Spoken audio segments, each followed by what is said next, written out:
their boundary systems are incredibly skewed. They say yes to everyone else. They feel almost obligated to say yes to everyone else. They push through pain. They push through the need for rest until their body starts screaming. And perimenopause very much is that scream. Welcome to the Mindset Mirror Connection podcast, the podcast where we debunk the eat less, move more, shrink more mentality and focus on what really matters, which includes your relationship with your body, food, self-worth, and the behaviors that align with all of those. I'm your host, Christina Hathaway, licensed therapist with specialized training in food and body obsession, certified personal trainer and nutrition coach. At the Mindset Mirror Connection podcast, we believe what you say in your mind, you see in the mirror. So let's have a conversation about that. Before we get into today's episode, I want to make sure you subscribe to this YouTube channel. Also, if you don't want to miss any content that's being dropped, make sure you hit that notification bell as well. I also want to know who are the people you want to hear from on this show and what topics would you like me to continue to cover. Thank you so much for your continued support. Now, let's get into the episode. What's up, guys? Welcome back to the Mindset Mirror Connection podcast. I'm so excited you took some time out today to learn something about yourself for your health. You should feel very good about that. And in today's episode, I am talking about the one symptom in perimenopause that, when changed, will literally change the trajectory of this transition for you. This is not hormone treatment. This is not nutrition. It is not exercise. This is based out of my Mindset Menopause cohort. We had our first cohort start over the summer. And this particular thing was a part of the Mindset of Menopause method, which is my psychological curriculum that I take every person in the cohort through.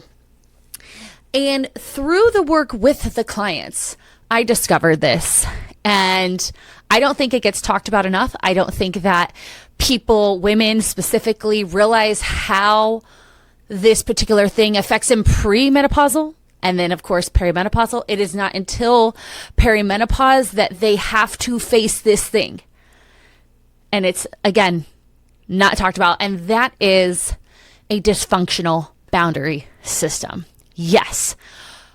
Why? I'm going to talk about that here today. So I want to talk about boundaries for me. I particularly was someone who swung between, when I was younger, I had a very loose boundary system. And as I got older, I have a very rigid boundary system. My loose boundary system in childhood was based off of the fact that I grew up as a caretaker. And I was very much the person who I wanted to buy things for people. I wanted to say yes for people. I wanted to show up for people.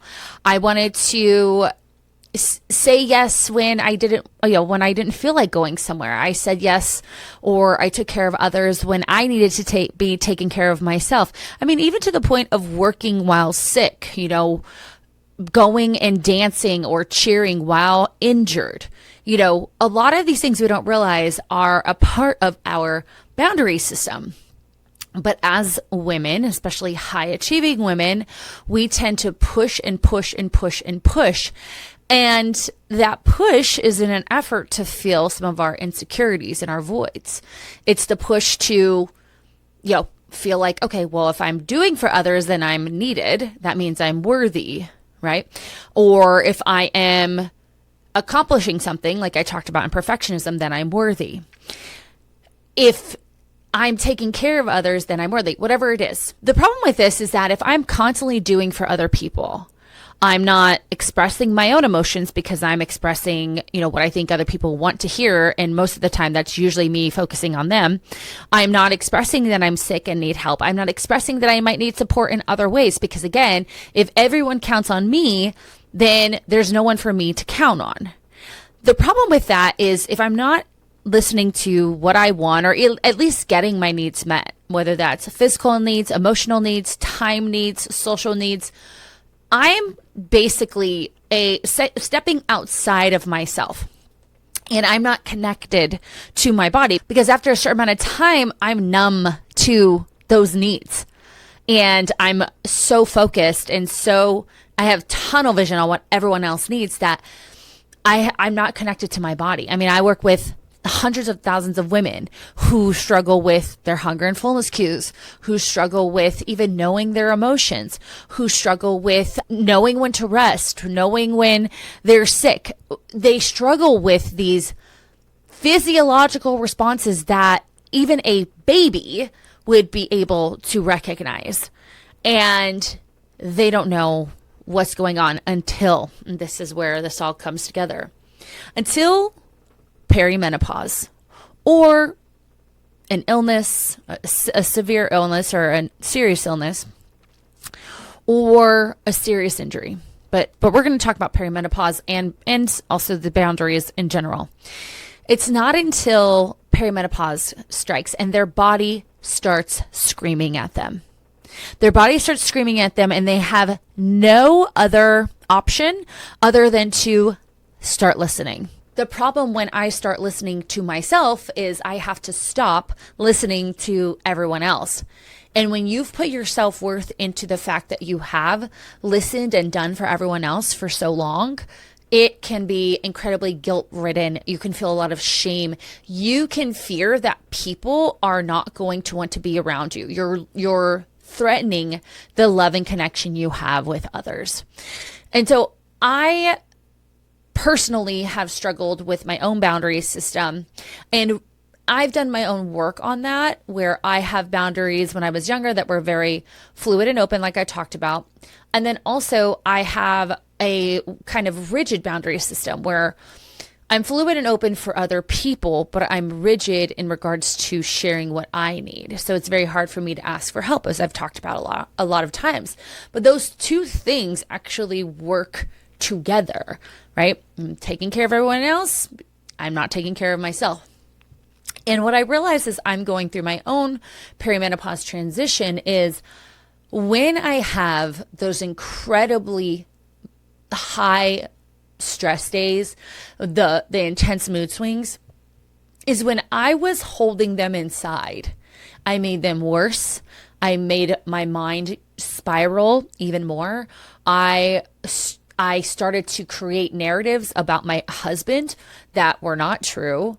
And not until he and I started to talk about it and I was able to share with him, was he able to understand? Was he able to provide me what I needed? And just being able to name what was happening, that alone, I was able to bring that intensity down. And I'll be honest, you guys, and this may just be me, but since opening up those conversations and being able to call out what was happening in my body, I've actually experienced it less of that intensity. It's not to say I don't have mood swings. I just don't experience them as intensely as I did before. And in this conversation, I'm not just talking about expressing yourself. When you are someone who, again, pushes through rest, or you're someone who will, be sick and work, whatever that looks like.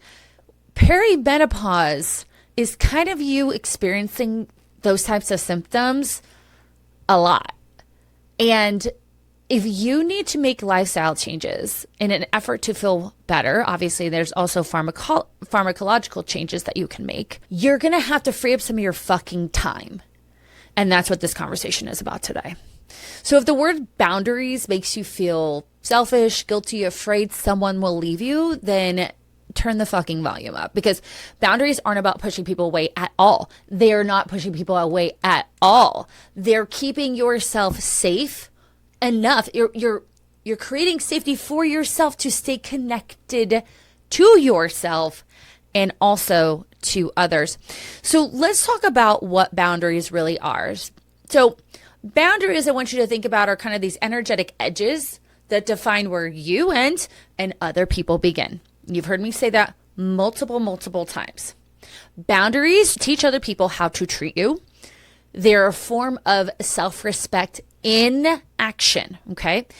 When you lack boundaries, as I talked about, you lack energy, or you're kind of like, maybe not lack, leak, that'd be a better word, leaking energy, you overgive, and you build resentment. I want to talk about resentment personally because all that time I was giving and giving and giving and giving and giving to people, guess what wasn't happening? I wasn't getting back. And rather than having clear communication about what I wanted, I only communicated what I wanted once I was completely pissed off. And then I would berate my partners that they weren't doing X, Y, and Z thing for me when really I never shared that I wanted X, Y, and Z. The problem though is too, because I was constantly taking care of them and interfering with their ability to give to me if they did have that. I'm not sure if they did because I constantly interfered with it because I was constantly controlling it. I would get resentful towards them. So that is something I experienced for a very, very long time and thought that it was them, and really it was me. And for me, when you're overprotective or you have these very rigid boundaries, for me, it was a sense of that's how I thought I was being safe. That's how I thought I was keeping myself safe. But I was, again, completely disconnected. I have a quote here. It says, healthy boundaries are flexible, not flimsy or fixed. They expand and contract based on safety, trust, and self-awareness. So I want you guys to think about this. I want you to ask yourself this question. I'm going to do more of this on this podcast because I had a really good response from the perfectionism pod when I did more of that coaching. So we're going to do coaching. We're going to do more coaching on this. So I want to ask you this because I want to do more coaching on this podcast so you guys can kind of get more out of it. I want you to ask yourself this question. Where in your life are you confusing connection and compassion with caretaking? Now, there's nothing wrong with taking care of people. However, if you're trying to receive love and connection through your behavior, then it is a problem. So let me talk about the different types of boundaries. So the first one that you guys mostly understand is physical boundaries, right? So this is kind of this governs your body, your space, and your sensory needs, right? Because obviously, like if someone's screaming in your ear, like that's a physical boundary. They go, hey, you're a little bit too loud, right? A physical boundary is, a handshake instead of a hug. A physical boundary is moving away from someone who is a little bit too close to you or asking them to move away. For women who are aware of their physical boundaries, these are the women who are going to have a more steady nervous system, because when I can set that boundary, right, move away, ask someone to move away, ask someone if they could turn down the noise, what it's doing is it's telling my nervous system, like, I've got this, I'm in control, and I will keep us safe. There is no reason to fight or flight because I am in control. Okay, so that's physical. The next one is emotional boundaries. And emotional boundaries are so incredibly important. We don't oftentimes talk about emotional boundaries, but they are the thing that is going to keep us from projecting and or internalizing other people's shit. So your emotional boundaries protect you from your feelings being hijacked or dismissed by somebody else.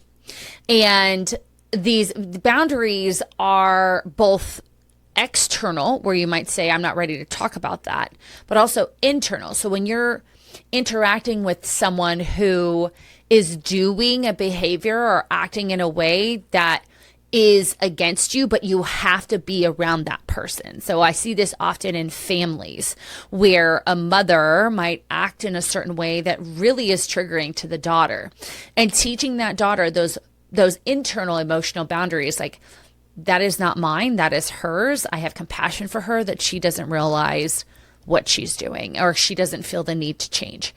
And when we're without these emotional boundaries, what we're doing is we are then absorbing other people's moods or guilt, and we think that they are our own. Now, I have a book. It's called Don't Hold Their Poop. I will create a link below so that you can order it, because I have a ton of copies at my house. And the reason I wrote this book is because when I was practicing as a traditional therapist, I would have teens, because I worked with teens and young adults at the time, come into my office and just spew what happened to them at like 6:30 the morning of. And it would be some girl said this thing, and then they would talk about it with their friends all day, and they'd rehash it, and they'd feel terrible. And then they'd come in my office, be in a pissy mood, and that would be the reason why.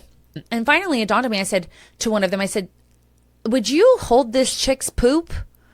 Right? Would you hold on to it? I know I've talked about this like recently. And the kids would say no. And I say, well, why'd you bring it into my office, right? Because they're holding this girl who's obviously in a bad mood, who wants to make everyone else feel like shit, who said the thing to you. She projected her own feelings onto my client, and my client held onto that shit. And she kind of, everything she touched throughout that day just left a little bit of that shit around. And she brought it right into my office and then tried to help, like basically hand it off to me. And I said, nope, that's not my poop, right? That's not my shit. And the book basically, it's about a 50-page book on this concept. It's a workbook as well. It's my first book, but but the whole reason that you think about that is when we internalize, when we don't have an emotional boundary, we are not only having our own emotional experience in life, but now it's compounded, right? And it makes us feel 10 times worse. Or again, it takes us away from ourselves because we, instead of experiencing our own emotions, are now experiencing what that other person projected onto us. And we rehash and rehash. There is a concept of carried emotion versus real emotion.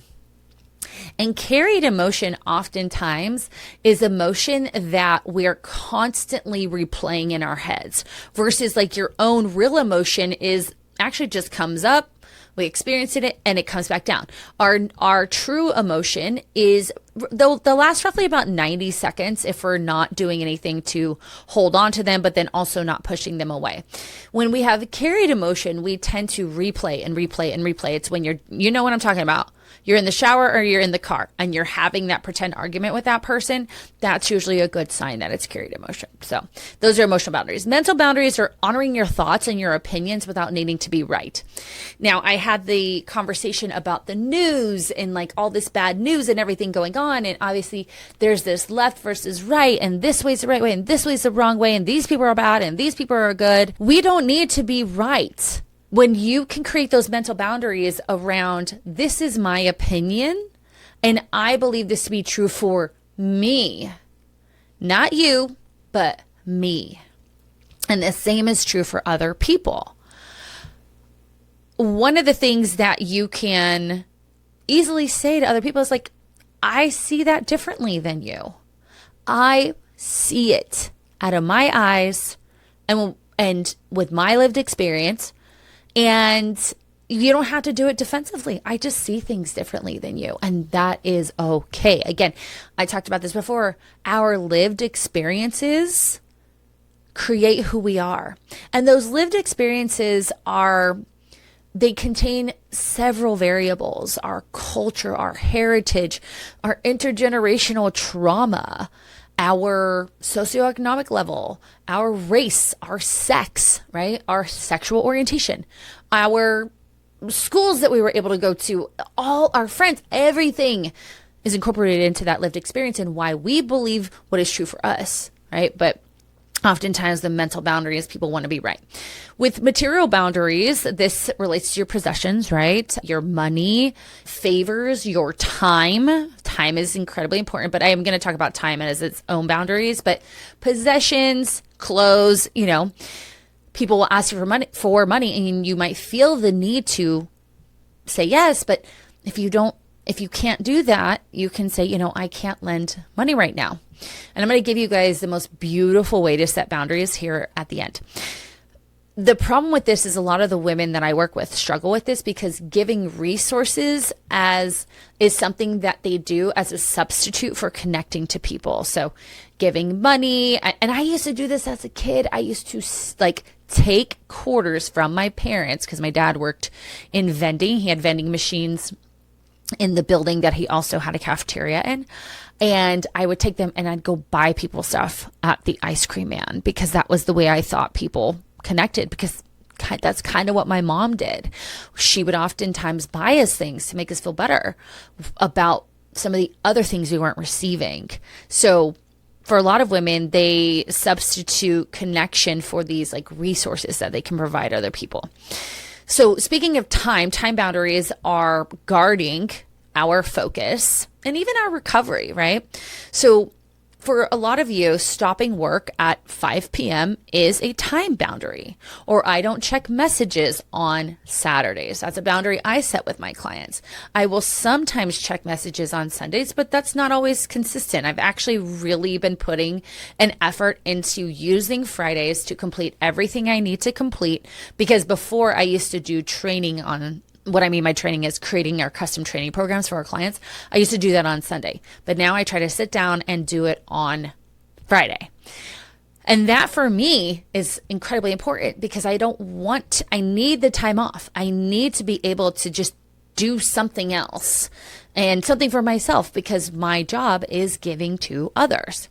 So I really, really am working on that time boundary, because when time is violated, what ends up happening is we connect our self-worth to, again, like productivity. It's like, oh, I'm needed. And I really struggled with this when I first became a therapist.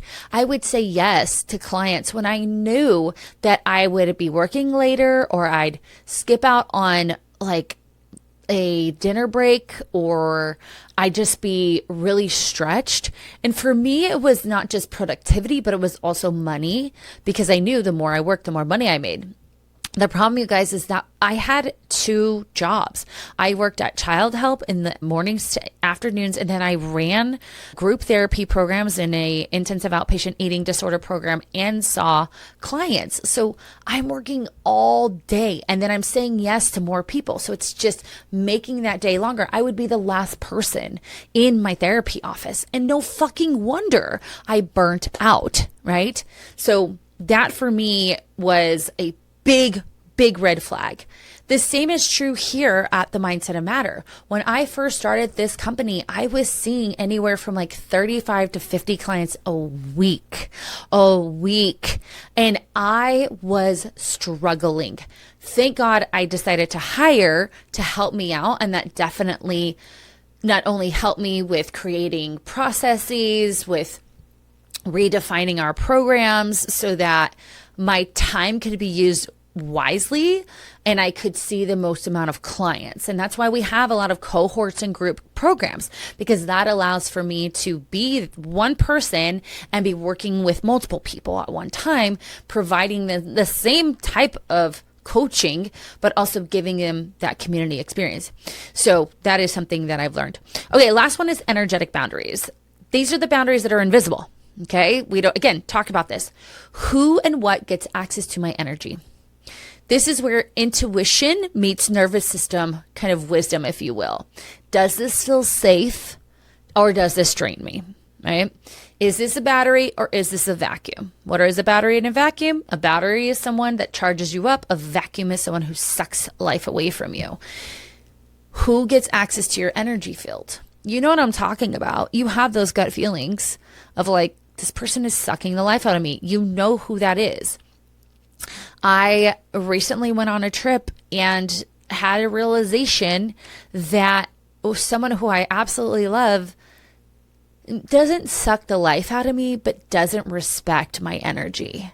And that was really hard to understand. And I want to talk about something, you guys, that I heard on a church sermon that I think is so fucking brilliant. And I hope that you take this, write it down, put it somewhere, whatever. Let's think about your energy.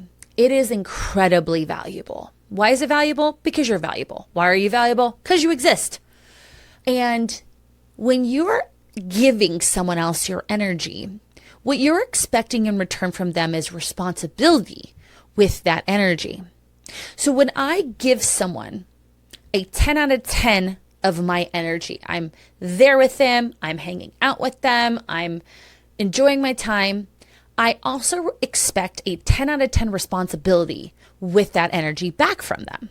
However, if in my case, I was getting like a 3 out of 10 responsibility with my energy, that 7-point difference is an indication of where a boundary needs to be set, because it's clear to me that this person does not respect the energy that I'm giving them because their lack of responsibility with it. And that lack of responsibility could look like someone who always, I'm going to talk about this here in a sec, but like always wants to like verbally vomit on you, or it's always about them, or whatever that is. So when we have this discrepancy, that's the word, between the energy I'm giving and the responsibility that they are showing, we have to set a boundary.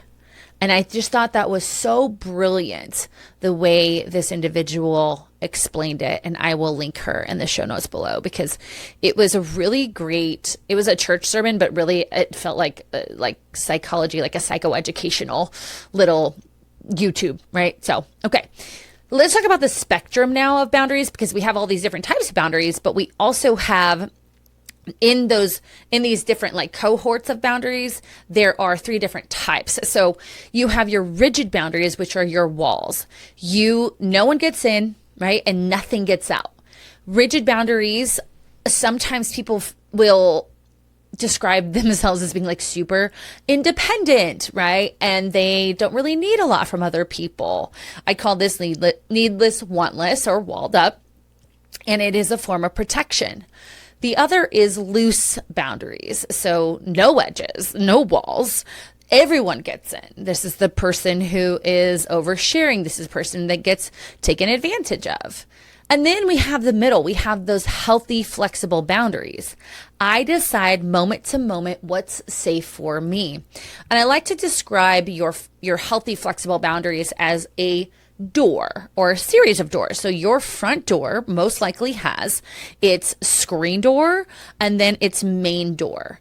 And if you think of boundaries and doors, there's so many different combinations of how those boundaries can look. For some people, your screen door will be locked, your main door will be locked, and you will not be anywhere near that door, right? For other people, your main door is open, your screen door is closed. Maybe it's not locked, right? Now, the one thing about the doors is we're never just letting them open. We're never letting them just open up. We can very much close and lock them, but we want to make sure that we're using different aspects. Maybe we're looking through the peephole, right? Maybe the screen door is closed and locked, right? Maybe the screen door is closed, locked, and the front door is not locked. You know what I mean? So there's this flexibility, and each moment teaches you a different form of these types of boundaries. So let me talk about kind of how each of these comes about. If you grew up in an environment where there was a lot of chaos, rigid boundaries will feel very safe to you. However, if you grew up as someone pleasing everyone, then loose boundaries will feel familiar to you. We have to find the middle ground, because oftentimes we will overcorrect and swing to the opposite, which is just another form of codependency. It just shows up differently. But what we need to do in order to create flexible boundaries is we have to adjust. We have to learn to live in the middle, and we have to base things out of trust, trusting ourselves, listening to ourselves, and putting ourselves back in our bodies so that we are making decisions out of trust and not trauma. So how did perimenopause get in all of this? Well, what I noticed with my clients is that their boundary systems are incredibly skewed.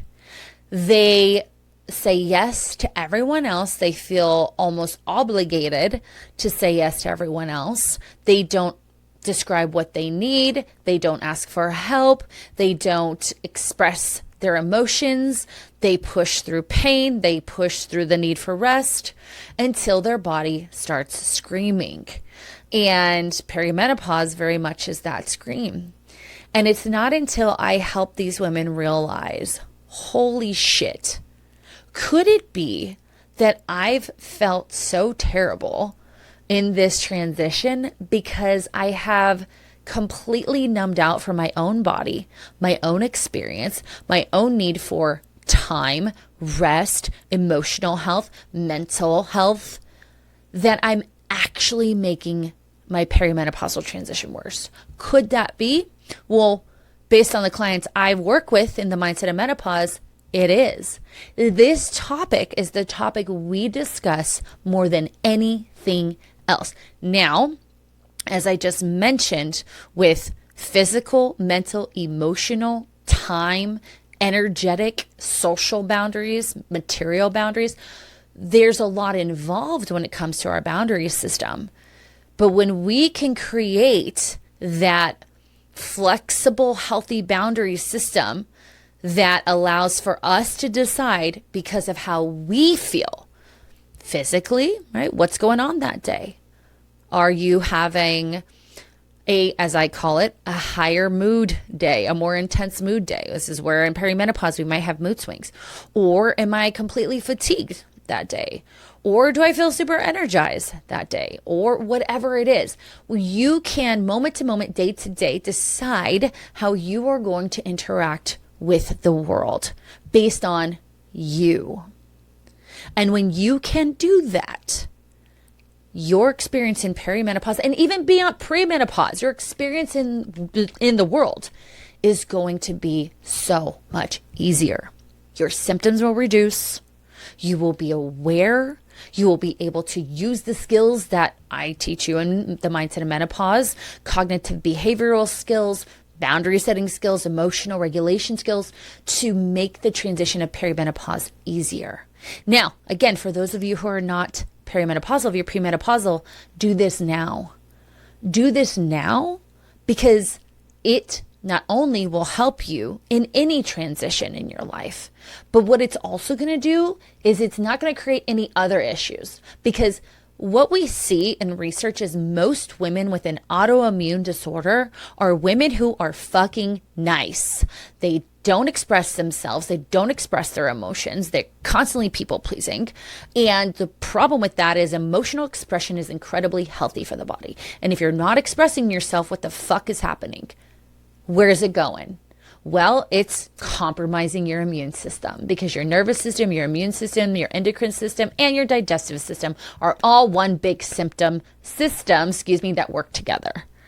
So it's compromising your immune system, and that's where a lot of these autoimmune issues come from. That's why for decades we had no idea where fibromyalgia came from. I can tell you where it comes from: trauma and your lack of setting boundaries.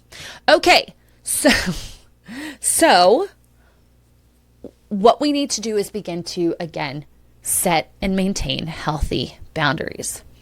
Being able to say yes to yourself and no to others. Not all the time, but most of the time.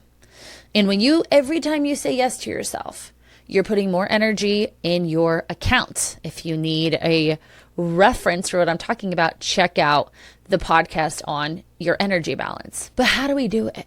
How do we do it when for decades, we have just been so disconnected? I tell you guys, women are the headless fucking horsemen.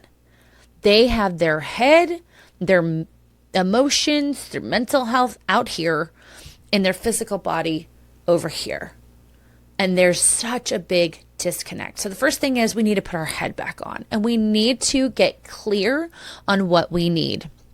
Most women do not know what their limits are until they're almost resentful, or they're put in a position like going through the menopause transition where they have to finally look at themselves.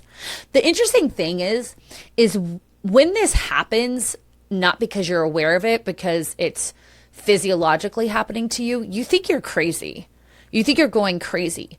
You think that something's wrong with you, when really it's just you experiencing your body for the first time because you're going through the perimenopause transition. And because you've been so boundaryless with everyone else, you have lacked your ability to be in your body and be aware of your needs and yourself, right? So when we can start to reconnect with our bodies, we're understanding our limits. And we're not doing it because we're resentful. We are doing it because our body is going through a change, and without setting limits and setting boundaries, that experience is going to be 10 times worse.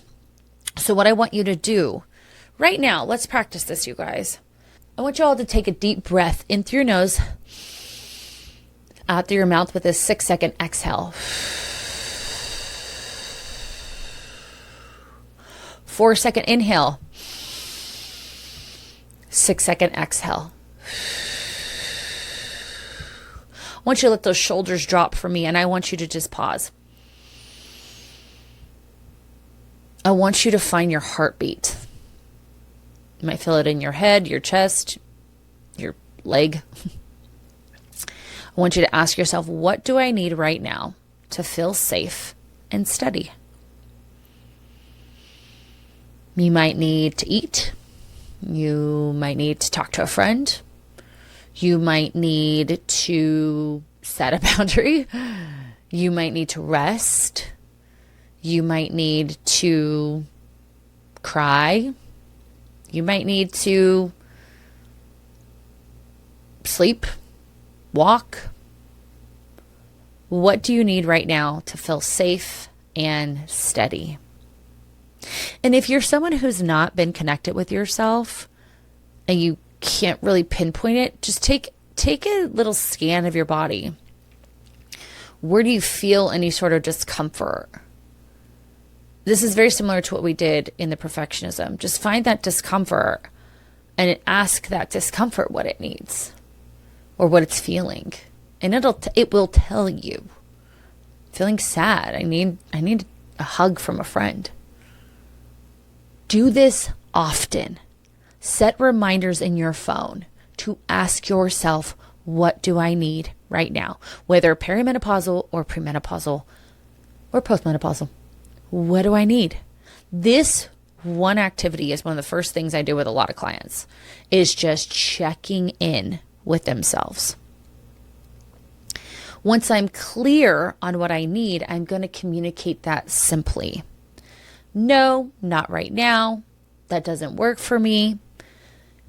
Another one, again, this comes from the church sermon, is she was explaining that if you were a second grade mom to a second grader, and at the end of the year, you provided the best second grade end of the year party.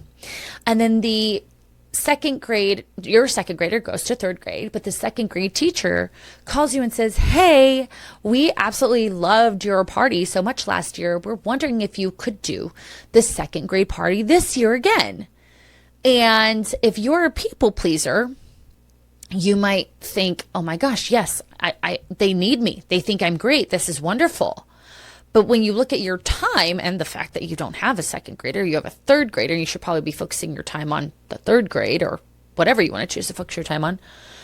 Your time says no, this isn't no. But if you're so used to wanting to please others, especially when you get praise from them, you want to get more of that praise. Praise is like a dopamine hit.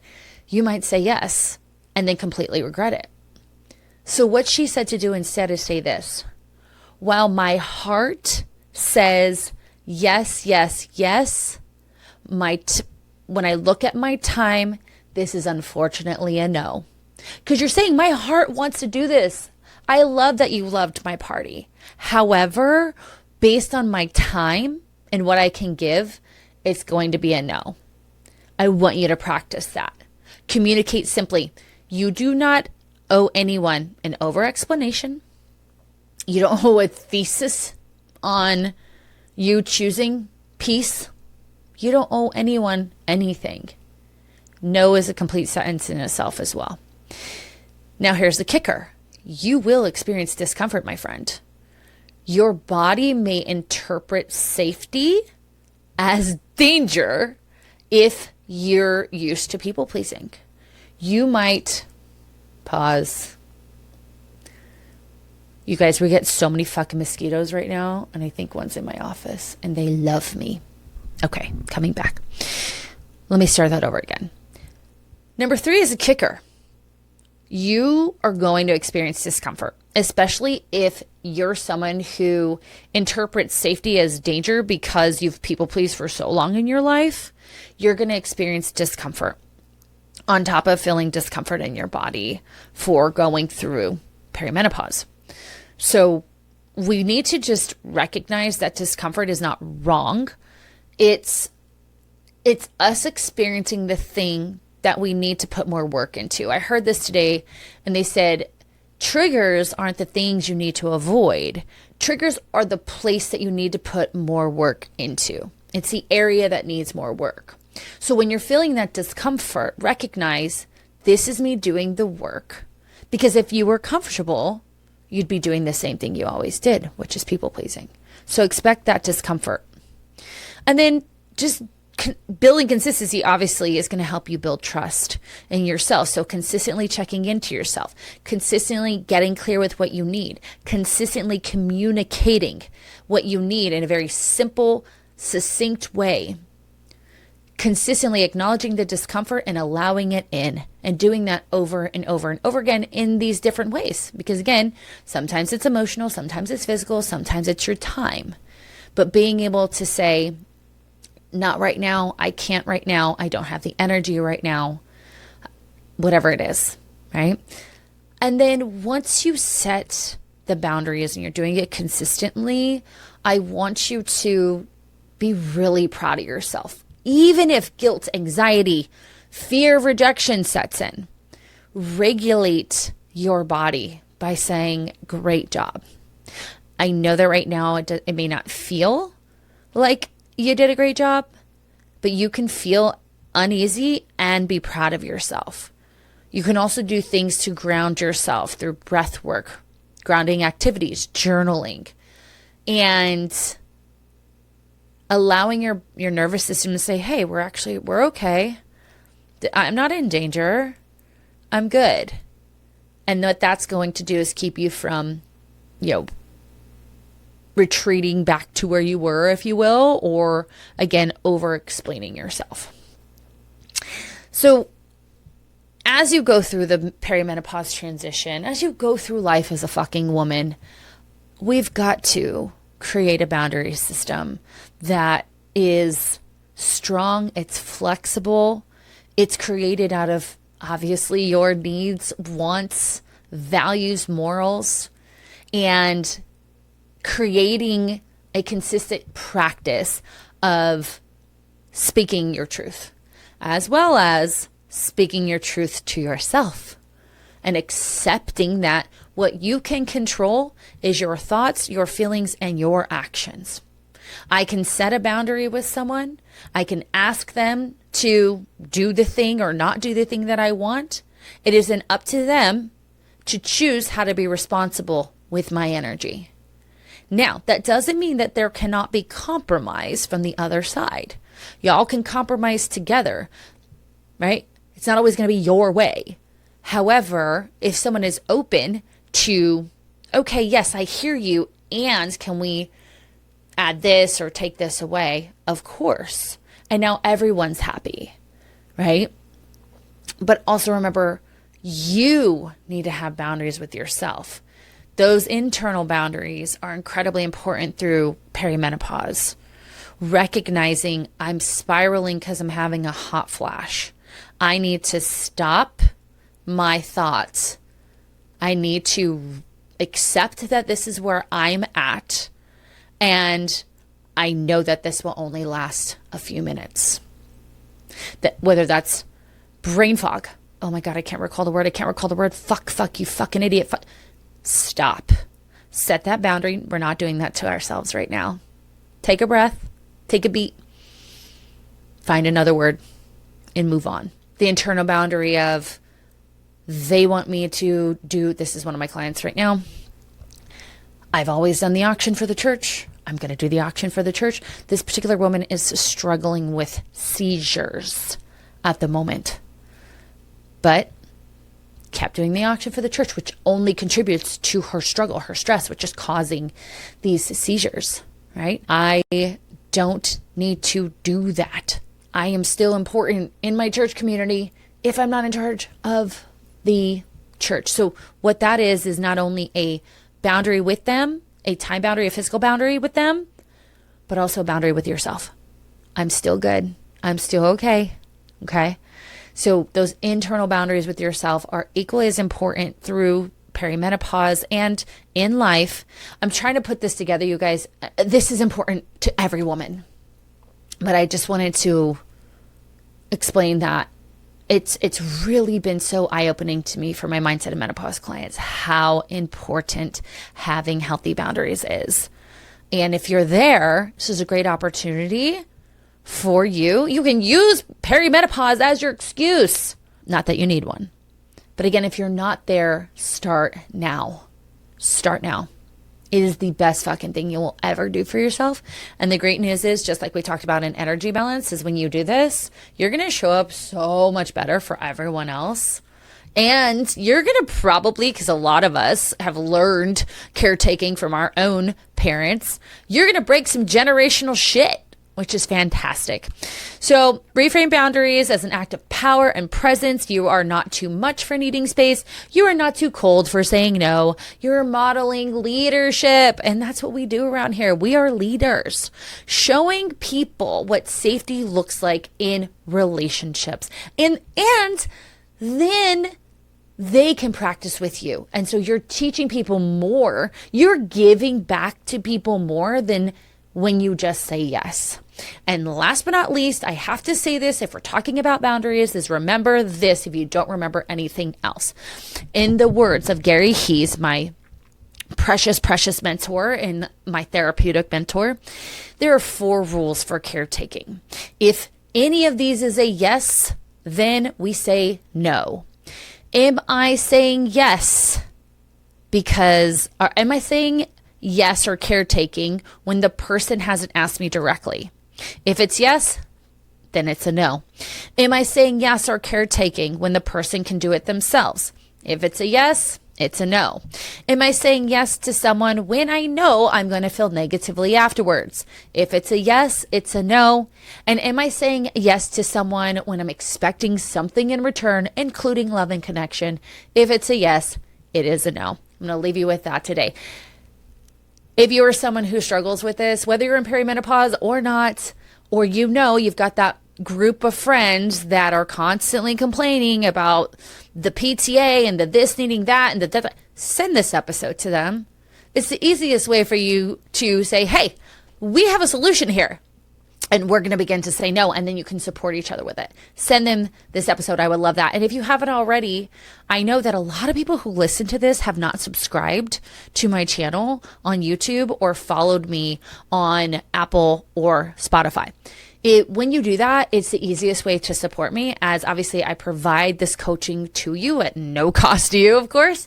So if you could do that, that would be incredibly fantastic. I'm also going to link my book below. You'll be able to order with the link, and I'll send those out to you, and I'll even sign it for you because I've got a lot, and they're just silly little books, but they're my book. So that's really it.